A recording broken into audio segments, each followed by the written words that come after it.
बिस्मिल्लाहिर्रहमानिर्रहीम। मैं हूं जी डॉक्टर गुलाम मुस्तफा तलब और आज हम बात करेंगे निपा वायरस के बारे में। Nipah virus basically corona virus की तरह एक नया वायरस जो है वो आउटब्रेक हो चुका है। हमारे नेबरिंग कंट्री ख़ास तौर पर इंडिया और बांग्लादेश में भी इसके केसेस जो है वो रिपोर्ट हो चुके हैं और बड़ी तेज़ी के साथ वहाँ पर ये फैल रहा है। अब ये देखना है कि ये कोरोना की तरह का डेंजरस है या उससे ज़्यादा डेंजरस है। तो ये लाइफ थ्रेटनिंग वायरस है जी, ये कोरोना से ज़्यादा डेंजरस है। इसका नाम जो है वो बेसिकली मलेशिया का एक गांव नीपा है, वहाँ पे इसकी आउटब्रेक हुई थी 1998 और 1999 में। तब से इसका नाम इस वायरस का नीपा वायरस है। वहाँ पे भी पिग फार्म पे ये रिपोर्ट हुआ था और वहाँ से ये स्प्रेड हुआ था। अब ये इंडिया में रिपोर्ट हो चुका है, मोर देन 150 केसेस इसके जो हैं वो सामने आ चुके हैं। और इसकी अलामात क्या हैं, क्या ये कोरोना वायरस से ज़्यादा डेंजरस है, इसकी प्रिकॉशंस क्या हैं और इसकी होम्योपैथिक में अद्वियात कौन सी हैं, ये चीज़ें हम आज की इस वीडियो में डिस्कस करेंगे। तो सबसे पहले दोस्तों, ये जो निपा वायरस है ये कोरोना वायरस से ज़्यादा डेंजरस है और इसमें मोर्टेलिटी रेट ज़्यादा है।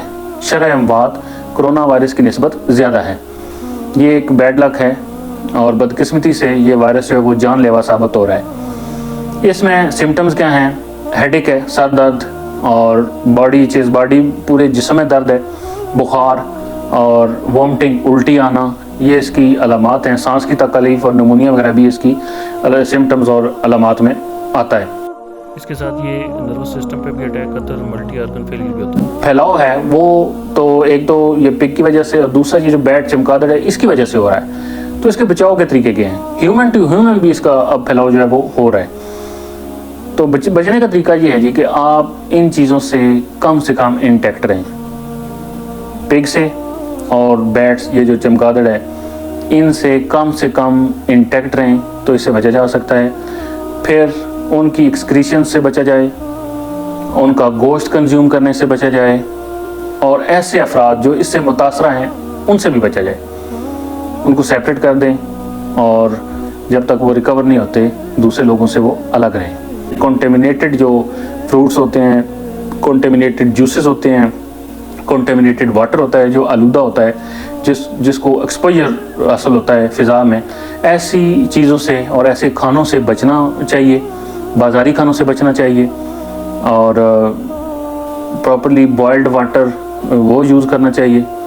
ऐसे अफराद जो इससे मुतासर हैं उनसे भी दूर रहा जाए, क्योंकि ये देखा गया है कि जब खांसी उन्हें होती है तो वो जो ड्रॉपलेट से निकलते हैं कतरे, छोटे छोटे फ्यूम्स से, वो हवा में उड़ रहे होते हैं और दूसरे जो सेहतमंद अशखास हैं वो उन्हें पकड़ लेते हैं और इस तरह ये वायरस उनमें भी ट्रांसमिट हो जाता है, ट्रांसफ़र हो जाता है। उनकी एक्सक्रीशंस जो होते हैं उनसे भी जो फ्यूम्स निकलते हैं उससे भी ये आगे जो है वो इसका फैलाव होता है। अब आते हैं दोस्तों इसकी अद्वियात की जानब। तो होम्योपैथिक में इसकी जो अद्वियात हैं वो चंद मैं आपको बताऊंगा। पहले मैं आपको ये बता दूं कि इसके लिए अभी वैक्सीन तैयार नहीं की गई और प्रॉपर्ली इसका कोई अभी तक मेडिसन एलोपैथिक में नहीं आई। सिम्टम्स के मुताबिक इसका ट्रीटमेंट किया जाएगा कि जैसे जैसे अलामात ज़ाहिर होंगी उनको दूर करने के लिए अद्वियात दी जाएंगी और जिस्म खुद ही एंटीबॉडीज़ इसके लिए बना लेता है। होम्योपैथिक में इसका ट्रीटमेंट इसलिए ज़रा बेहतर और अच्छा है, आप अपने डॉक्टर की रिकमेंडेशन से ये मेडिसिन यूज़ कर सकते हैं क्योंकि ये इम्यूनिटी को बढ़ा देती हैं ये अद्वियात। और ये जो वायरस है क्योंकि जिस्म ने खुद एंटीबॉडीज़ बनाने होते हैं जो वायरस के ख़िलाफ़ लड़ता है, तो जिस्म की इम्यूनिटी जब ज़्यादा होगी, जिस्म वायरस के ख़िलाफ़ क़ुव्वत मुदाफ़अत जल्दी बनाएगा, एंटीबॉडीज़ जल्दी बनेगी तो इंसान जल्दी रिकवर करेगा। तो उसके लिए चंद मेडिसिन हैं। सबसे पहले जो मेडिसिन मैं आपको बता रहा हूँ वो बेलेडोना है। ये स्वेलिंग की, सोजन की, रेडनेस की सबसे अच्छी मेडिसिन है। एकोनाइटम नेप है, ये भी सोजन की, स्वेलिंग की, सांस की नालियाँ चाहे फूल गई हों या हेडेक है या इस तरह का जिस्म में जो भी प्रॉब्लम है उसके लिए ये निपा वायरस से रिलेटेड जितनी भी सिम्टम्स हैं उनके लिए ये दोनों बहुत ही अच्छी मेडिसिन हैं। इसके अलावा जो एंटीवायरल मेडिसिन के तौर पर जानी पहचानी जाती है होम्योपैथी में वो है रस्टॉक्स। रस्टॉक्स जो है वो इस इशू के लिए बहुत ही अच्छी मेडिसिन है। रस्टॉक्स आप इस्तेमाल कर सकते हैं सुबह दोपहर शाम। एपस मेलिफिका ये मेडिसिन भी आप एंटीवायरल डिजीज़ के तौर पर इस्तेमाल कर सकते हैं। और इसके साथ अगर वोमिटिंग वगैरह है तो आप इपिकाक का इस्तेमाल कर सकते हैं। और इसके साथ सबसे बेहतर एक कॉम्बिनेशन आपको बता रहा हूँ, एक गोल्डन मेडिसिन इस इशू के लिए, वो है R88। वो है R88 डॉक्टर एगवर्क के ड्रॉप्स, एंटीवायरल ड्रॉप्स हैं जी। ये वायरस के ख़िलाफ़ क़ुव्वत मुदाफ़त पैदा करने में बहुत ज़्यादा मदद करते हैं और एंटीबॉडीज़ बहुत जल्द बन जाते हैं और इंसान जो है वायरस के नुकसानात से बच सकता है। तो ये निपा वायरस से मुतल्लिक़ जो कुछ अलामात हैं जी, ये नर्वस सिस्टम को भी डैमेज करता है और उससे ये होता है कि मल्टी आर्गन फेलियर भी काज हो जाता है। इसकी वजह से ये मल्टी आर्गन फेलियर भी हो सकता है।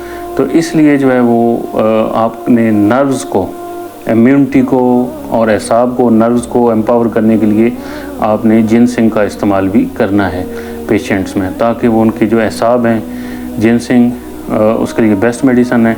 और नर्व्स के लिए काली फास्ट जो है वो सबसे बेस्ट मेडिसन है, क्योंकि ये वायरस नर्व्स को भी डैमेज करता है और मल्टी ऑर्गन फेलियर हो जाता है। तो इसलिए इससे बचाव के लिए आपने काली फास्ट जो है वो नर्व्स को एम्पावर करने के लिए वो भी इस्तेमाल करनी है। अपनी दुआ में याद रखिए जी। डॉक्टर गुलाम मुस्तफा तालब।